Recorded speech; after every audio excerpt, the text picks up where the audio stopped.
Alright, what is up guys, and welcome back to the channel. You're watching the daily series of Nwadei MMA, where I give you my thoughts, but more importantly ask for you guys' thoughts, as you guys are the MMA community. Today we're going to be breaking down Deiveson Figueiredo versus Cody Garbrandt at UFC 300. It's going to be opening up the card for UFC 300, absolutely stacked. If you haven't already seen my UFC 300 breakdowns, Jamal Hill versus Alex Pereira is out. Arman Tsarukyan versus Charles Oliveira is out. Max Holloway versus Justin Gaethje is out. And now I'm breaking down Cody Garbrandt versus Deiveson Figueiredo, because these are the most talked about fights. These are the most interesting fights on the card.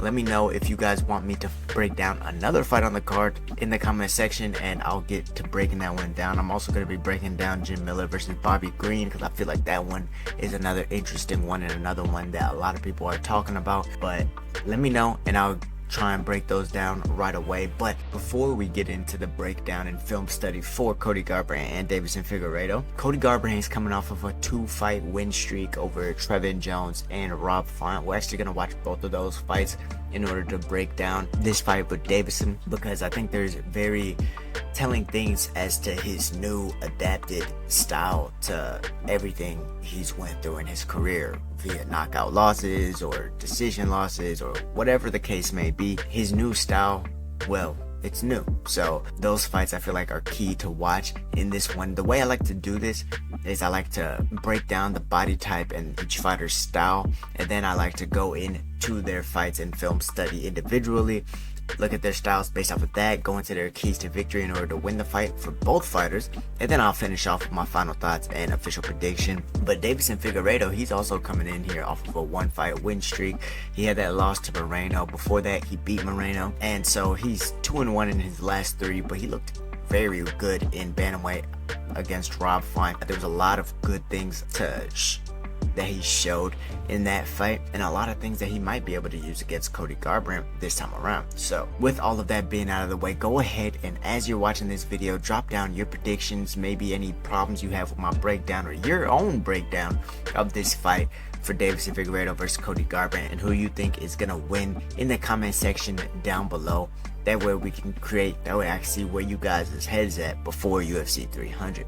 With that being said, let's go ahead and get into the body type breakdown of Deiveson Figueiredo versus Cody Garbrandt. Oh, and if you haven't already, go ahead and give this video a thumbs up to support the content, and also leave your thoughts and comments down below. And you're more than welcome to subscribe to join the family to get weekly breakdowns, MMA breakdowns, boxing breakdowns, fight reactions, and also martial art documentaries as well. I know I haven't put one of those documentaries out in a while, but there's gonna be more coming soon, very soon. So with that, let's go ahead and get into the body type breakdown. This is Nwadei.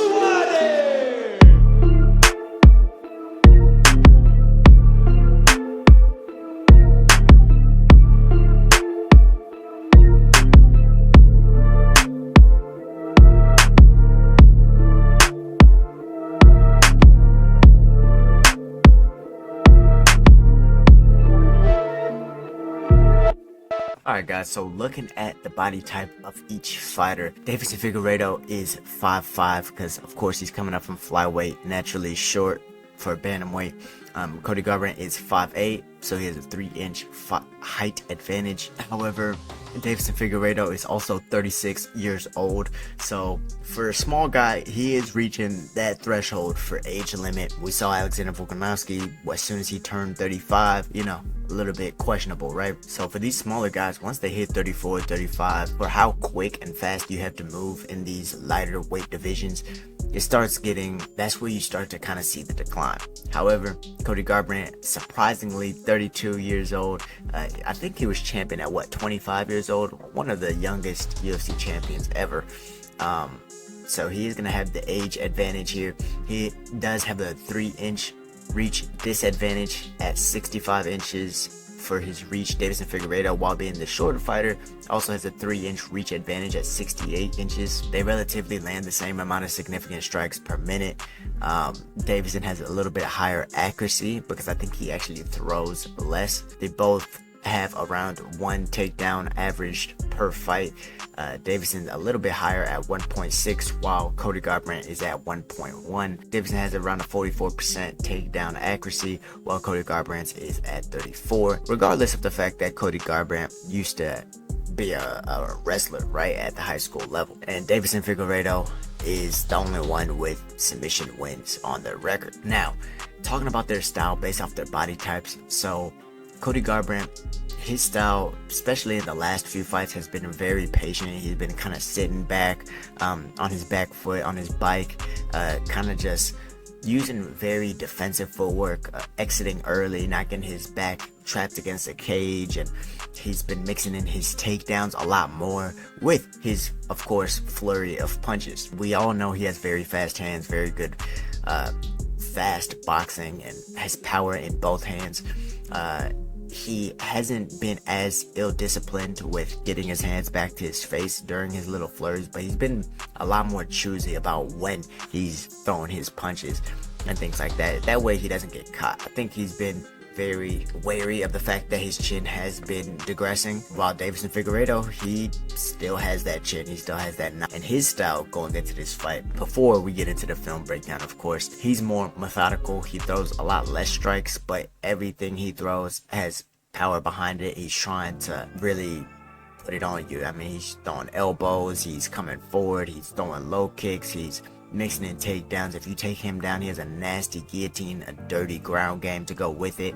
And so I think that if we're talking about ground advantage, I'd have to give it to Deiveson Figueiredo for sure. Wrestling probably about even, and then striking advantage, well, we're gonna figure that out. So thank you guys again for tuning into the ultimate breakdown of UFC 300. Now let's go ahead and get into the film study for Deiveson Figueiredo. And for Deiveson Figueiredo, we're actually gonna watch his fight against Rob Font, as well as his fights against Alexandre Pantoja. Why? Well, because Alexandre Pantoja carries that Tasmanian devil type style, to where he likes to throw punches in bunches, kind of like Cody Garbrandt every time he decides to come forward, to where it's like a flurry of like 4 or 5 punches at a time, mainly hooks, and that's pretty much why we're gonna watch it. As well as Pantoja also tried to mix in a lot of takedowns in that fight as well. So going into Deiveson Figueiredo's first fight with Rob Font, we see Deiveson carries that tall stance, that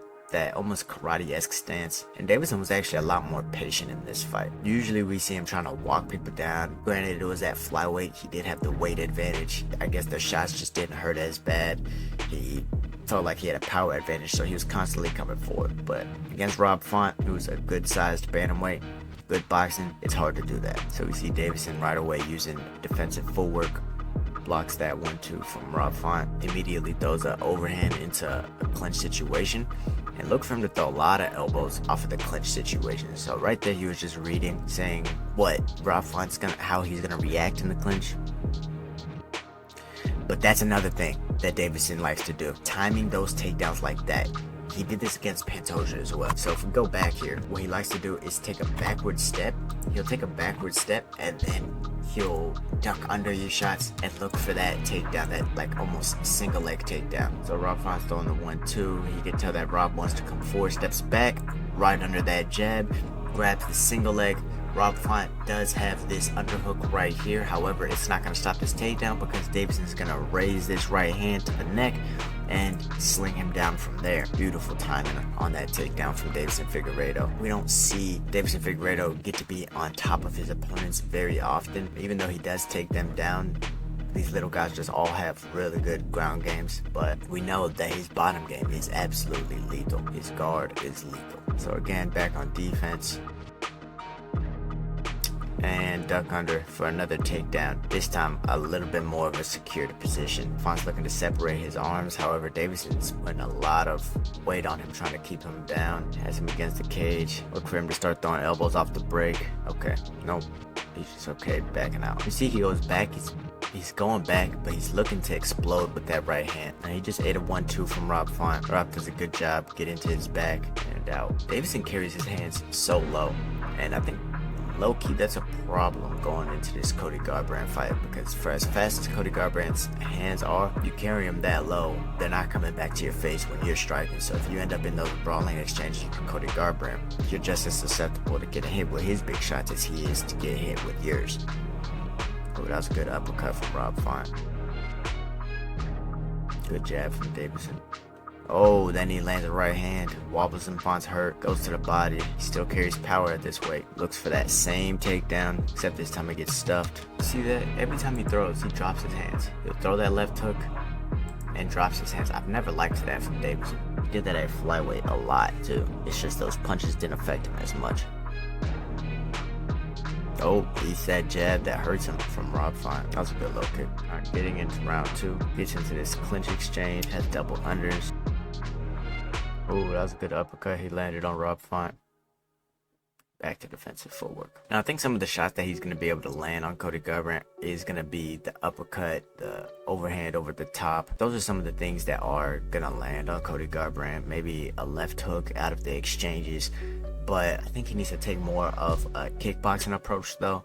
Like a all the way in, all the way out, to where he's not in boxing range with Cody, because he doesn't tend to throw many punches in his combinations. Deiveson doesn't, so I feel like kicking the legs like that and then being all the way in, all the way out with like elbows, or like he's following up his right hand with a left hook, are all gonna be something that works very well with him, as well as his takedown shots. Goes for another single, nice. He just scooped that one up, and now he's settling into this top position. Now he has that overhook. Deiveson has a very nasty guillotine, and he'll hop on it, especially when people are trying to take him down. Rob Font does a good job of getting up there, though. That was a good short uppercut. We all know Cody likes to duck under shots. He likes to look for takedowns himself. We all remember that Rafael Sunsao knockout. So in this fight, the reason it's a little bit different from the Cody Garbrandt matchup is that Rob Font is a lot longer than Deiveson. So he's having to deal with the range a little bit differently, which is why you see him shooting so many more takedowns, but having to be really all the way out or all the way in. He's not really able to walk Rob Font down, because Rob Font also has a very good usage of his jab, which we saw him use against Cody Garbrandt as well. Oh, that's a good lead uppercut to cross from Deiveson. Oh, good left hands. That's a good jab from Figueiredo. Oh my god, he wobbled him. Oh, made him do the stanky leg with that. Damn, Figueiredo can crack. So if we go back, the shot he hit him with, Rob just tried to come in with a counter right hand, ate that left hook hard. Figueiredo threw a 2-3, bang. That's what wobbled him. One more time. 2, 3. That's exactly one of the short combinations I was talking about, being all the way in or all the way out, that can catch Cody. We know he drops his right hand. I guess it's just a matter of who times their shot better, who lands first. That was a good knee. Saw a good elbow there. Now Deiveson's starting to put it on him. Oh, that was a good 1-2, 1-2 from Font. Now, I don't think Deiveson could get hit by many of those from Cody Garbrandt. So I feel like that's all we really need to see from this fight in and of itself. Now let's go into the Alexandre Pantoja fight, just so you can see what I was talking about a little bit. So this is old Deiveson Figueiredo. This is the original style of Deiveson Figueiredo. See how he's carrying the low hands, no respect for their punches, still in that karate stance to dart in and out, reaching with that left hand, almost trying to measure and sneak a jab in there. But you see how he was ready to shoot that takedown off of that duck. That's a good jab, trying to dig to the body, getting that step back into that clinch situation, and ate a good knee. Step back and into that takedown. Smooth. That was a smooth takedown from Deiveson. So again, this is one of the ways I feel like he's gonna counter Cody Garbrandt's blitzes. You know, Cody Garbrandt has been very patient, so it's like when he does strike, you know it's gonna be a flurry of a couple of strikes. And I feel like this is one of the ways he's definitely going to try and offset those flurries, rather than just backing all the way up to the cage. Pantoja has a really good ground game here too, so we got to see a little bit of Deiveson's ground game here, his top control. Pantoja's over here throwing up omoplatas and attacking and inverting, but Deiveson dealt with it pretty well, didn't expend too much energy. See how he just throws one or two at a time. Got stung by that jab from Pantoja. And that's one of those Cody Garbrandt-like combinations that Pantoja throws. He just ducks his head and he goes balls to the wall. 3 or 4 strikes, 4 or 5 strikes at a time. And every time Cody Garbrandt lands, there's a possibility you can go out. That was a good timing on that jab, but then you see he drops his hands. Oh, good uppercut. The only thing that kind of saves Deiveson is his footwork. He has good footwork, which his style needs, considering how much he drops his hands. That was a good 3-2. Ooh, good takedown defense. Pantoja's on the back. He gets him down. Deiveson scrambles to a guard positioning, uses his butterflies to escape, turns again, gets to the cage. Look at these scrambles, man. And we all know how good Pantoja's ground game is, right? Man, he's that kick on the break. But landed what, like a spinning back fist? There it is. That's the second way I see him trying to counter Cody Garbrandt's blitz. It's by backing up like this. Instead of backing up and shooting the takedown, this time he backs up and exchanges a right hand. Probably will come with a left hook after it as well, but he has very good range control and distance management. Would I like his hands to be a little higher? Yes. Will he do it? Probably not. Into the second round, Pantoja goes for a single leg takedown. Deiveson defends it pretty well. Tries to get onto a front headlock, but can't. Ooh, look how low his hands are. Just down by his waist. Now, there's pros and there's cons to this. Obviously, the cons are pretty obvious. Harder to defend your face, right? The pros, though, the punches come from where people can't see them. That's why you see him throwing a lot of uppercuts. Ooh, that was a nasty elbow. Oh, but Pantoja landed that one too, right on the jaw. Yeah, whenever he's in close, he's down to throw, he's down to bang. Oh man, look at them. Jesus, he's trying to land those elbows. What an exchange. Those exchanges are so dangerous though. Going against a guy like Cody Garbrandt, you gotta be more mentally stable than this. Because Pantoja, of course, is gonna bring the fight. Look, 1-2. That overhand right there from Cody Garbrandt, he has unusually short arms, right? So that overhand that just hit the back of Deiveson Figueiredo's ear is really going to be on the jaw. And if he stays in these short boxing ranges, look, depending on how low he's carrying his hands for this fight, I mean, just look at these shots that are landing. Even if he leans away from it, Cody could definitely connect, right? And so these are the things I wanted to point out in this fight before going into the keys to victory for Deiveson Figueiredo, because for Deiveson Figueiredo, in order for him to really win this fight, the keys to victory for him, first key to victory would be for him kick the legs. I think it's very important to kick the legs because they both use very defensive footwork. I think it's going to take place at a very long range and look to go all the way out or to all the way in for both of them, because they both like those blitzes, and Deiveson really doesn't throw too many strikes.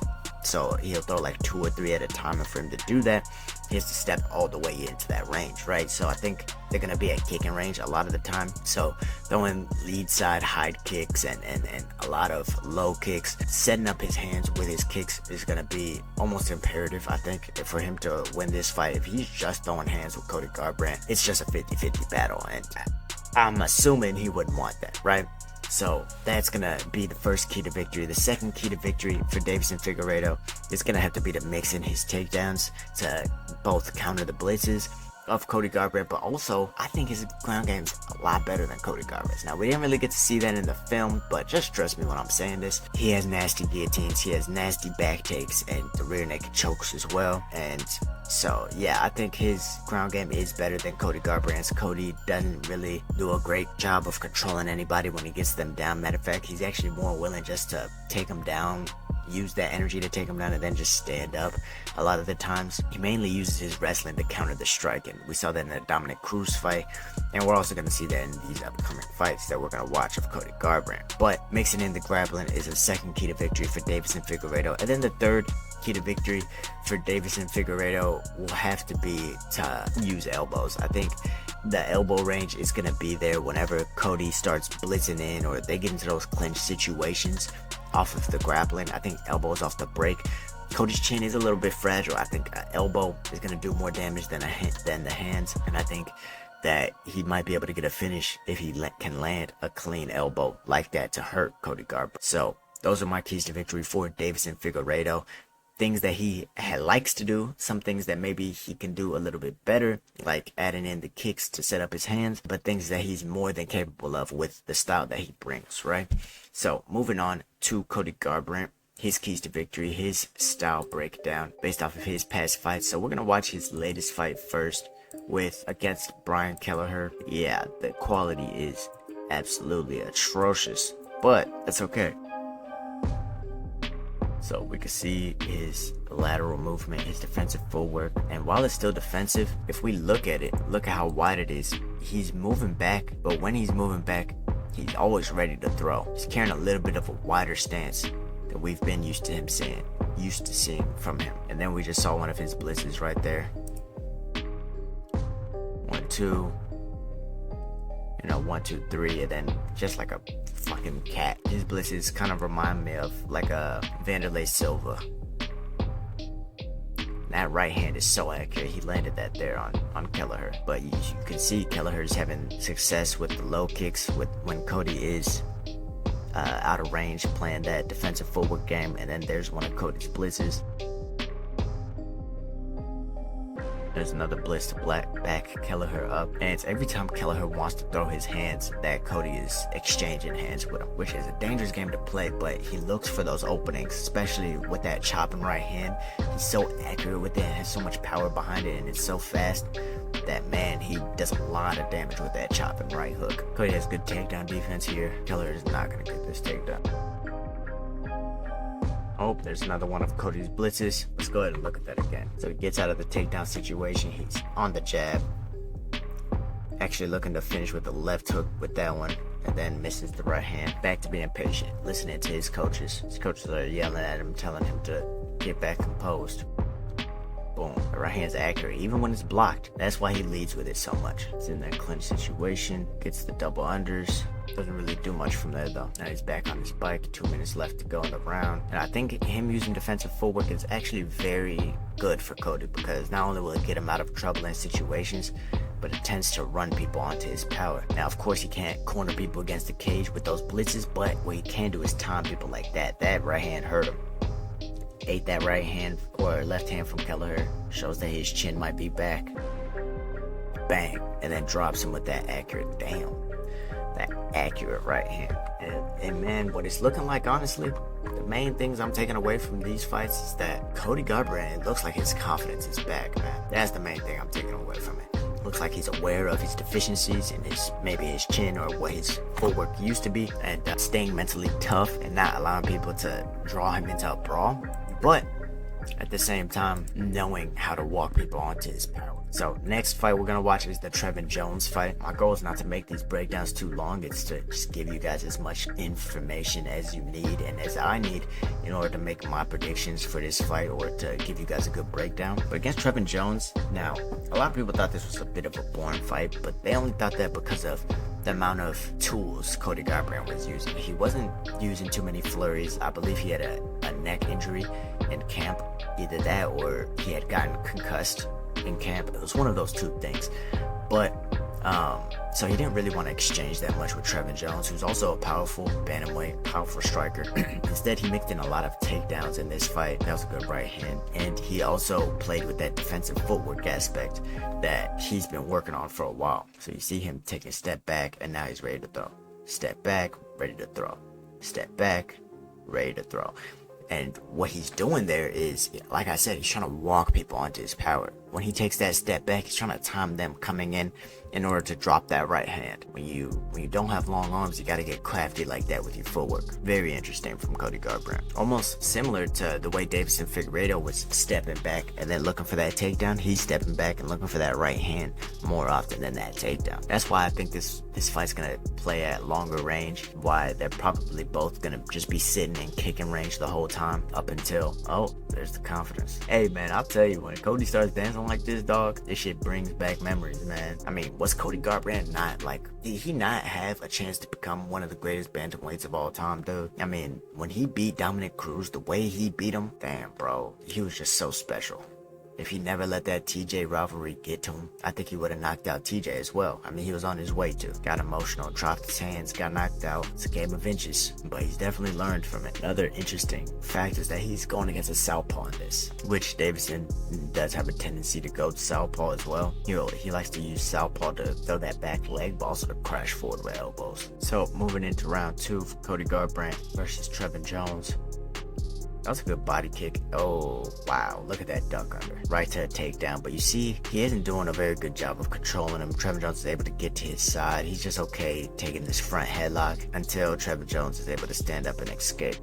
There was no attempt to cradle him, grab the leg. There was no attempt to snap him back down, try and take the back. He doesn't really want to be on the ground, which is interesting from a former champion and from someone who's been in the UFC at the UFC level for so long, has that wrestling background. Why doesn't he want to use it? That's peculiar to me. But it just maybe points to the fact that maybe his ground game just isn't all that. Defensively, it's great, but offensively, I'm not sure. Doesn't have a submission win, doesn't have much control time over his career. Trevin Jones is just kind of spamming kicks right now since they're staying at this range. Again, he's waiting for Trevin to come in with his hands. That way he can fire off his hands or fire off another takedown. But as far as these kicks, he's just okay defending them.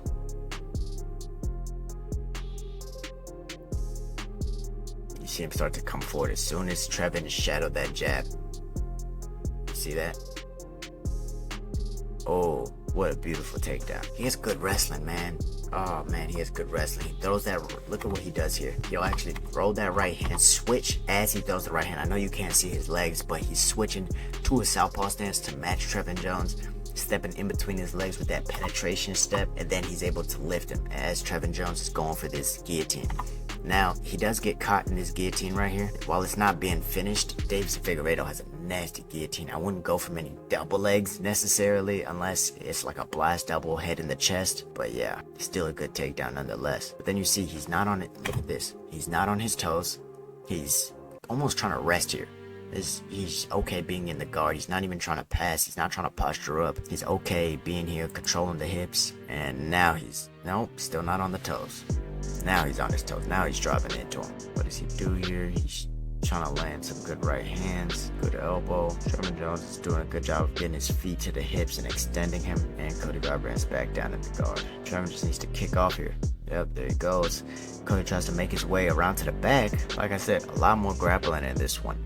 And you can see he's having success with it. He actually has both hooks in here. I want to see what he does with this, or if he's just okay jumping off, which it seems like he's getting ready to do. He still has that right leg laced and opens up with a knee. And now back to the footwork. Very good for Cody's style. Now Trevin starts looking for a takedown, trying to scoop that leg. Good defense there from Cody though. Now he's pummeling both underhooks.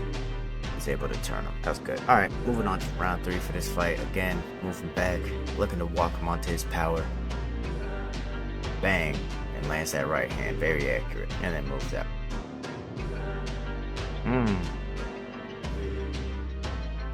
Man, he's very confident avoiding those kicks. You saw that one kick go right over his head, and now you saw that one barely miss. That's dangerous. Yeah, so pretty much we've seen what we need to see from Cody Garbrandt and his fights. And going into Cody Garbrandt's keys to victory, I pretty much broke down his style. I guess we kind of know what he likes to do. Both of these guys like to do. They almost like to do the same thing. However, Cody likes to throw a little bit more blitzes, a little bit more boxing combinations. Not as good of ground game, but their wrestling, very similar. And so when we're looking at this fight and when we are trying to see how Cody Garbrandt is going to win this fight, walking Deiveson on to takedowns wouldn't be the best strategy, considering Deiveson does have a better ground game than him. But walking him onto punches, now that can be a little bit different, right? Now, I guess it's all dependent on how Deiveson's going to come out, because I think that Cody Garbrandt is gonna be the one moving backwards in this fight. Not that he's the smaller fighter or anything, but just the fact that Deiveson tends to like to walk forward. I think the reason he took that backward approach against a guy like Rob Font is because Rob Font tends to also come forward, right? However, Cody is now taking the same approach with almost everyone, and it's more for his style than it was for Deiveson's style. Deiveson likes to come forward, he likes to throw elbows, and he likes to get nasty, be in the clinch. He's a grappler first. So he likes that close range and he's very comfortable being tied up. So for Cody, I think that using this defensive footwork would be the first key to victory. Using defensive footwork, not letting Deiveson track you with that lead hand. He likes to keep that lead hand out, trying to measure his right hand and things like that, and then he'll every once and again pop it for a jab, but not letting Deiveson measure you. So stay in lateral movement, good defensive footwork. That's the first key to victory. Keep your chin safe. Yeah, using that defensive footwork to walk him onto shots would be almost paramount in this matchup. Another key to victory I would have for Cody Garbrandt for his second key to victory would also be to tag up the body of Deiveson Figueiredo. I think starting high, finishing low is a good key, because Deiveson's going to look to mix in the takedowns, as Cody probably will as well. But when you're throwing to the body, you're almost defending the takedowns at the same time. Now, it's hard to do that when going backwards, but I think off of those counters, say he hits him with a right hand, hurts him, go to the body, don't try and headhunt Deiveson. He has actually good head movement, good footwork, but even though your feet move and your head move, one thing that doesn't move is your body, and I think taxing the gas tank of Deiveson Figueiredo like that is going to be good, because this is only his second fight at bantamweight. This is not a flyweight fight. He doesn't know if he can go 5 rounds yet. It's not a 5-round fight, it's a 3-round fight, of course, but he's carrying around a lot heavier weight. And in this sporadic fight, I think that tagging up the body will not only add up on the scorecards, which this fight very well can go the distance, but it'll also tax the gas tank of Deiveson Figueiredo, which I think will be important for Cody Garbrandt being able to keep this style of footwork. And then third and last key to victory is for Cody Garbrandt to be confident, man. Dance, taunt, be Cody Garbrandt. I think that's a very important thing for him, because when we've seen him lack in confidence, he almost gets hit even more. And that's not what you're wanting, right? You want him to have those explosive combinations. You want him to be doing everything he can to win, not doing everything he can not to lose. So for Cody Garbrandt, who sometimes it seems like he's lacked in confidence, be confident. Be Cody Garbrandt. Throw your combinations. Don't hesitate, because any sort of hesitation against Deiveson doesn't hesitate with anything. So he'll throw and he'll try and hurt you with everything. So you can't hesitate. You got to get your hands back to your face. You got to commit on these takedowns. You got to commit on these combinations. You got to commit with this footwork. All of that's going to be extremely important for Cody Garbrandt. Now, as far as my official prediction and who I have winning this fight, I think Deiveson Figueiredo is definitely the favorite in this fight, but minus 300 is kind of crazy, right? I think that Cody Garbrandt, man, landing one of those chopping right hands, which he very well could land against Deiveson Figueiredo, will be very dangerous and can very well put Deiveson Figueiredo on wobbles. So with me saying that, I think Cody Garbrandt has also had a good amount of time off. It looks like he doesn't spar as much. It looks like he's more hitting the mids and doing a lot of non-contact training, getting those brain juices back right. I think he's going to be able to take a couple shots from Deiveson, and to be honest, I can see this one going all 3 rounds. But if it does end in a finish, I think it's about 50-50. Man, this is a really close fight that the UFC is matchmaking. I don't know if I could pick a winner. Let me know what you guys think in the comments down below. It's a very close fight for me. I think what's leading a lot of people to believe Deiveson will win is the fact that he has a better chin than Cody Garbrandt. But we both know that they're going to go to war. They're both going to fight. They're both going to scrap. They're opening up UFC 300. It's going to be an exciting fight once they get past that kicking range. But let me know what you guys think in the comments down below. There's your breakdown. I don't have an official prediction, but those are my final thoughts for the fight. But with that being said, thank you guys for watching. Thank you for tuning in. Don't forget to like, comment, and of course, subscribe to join the family. And I'll see you guys in the next one. And also, don't forget, check out the other UFC 300 breakdowns. You might be surprised.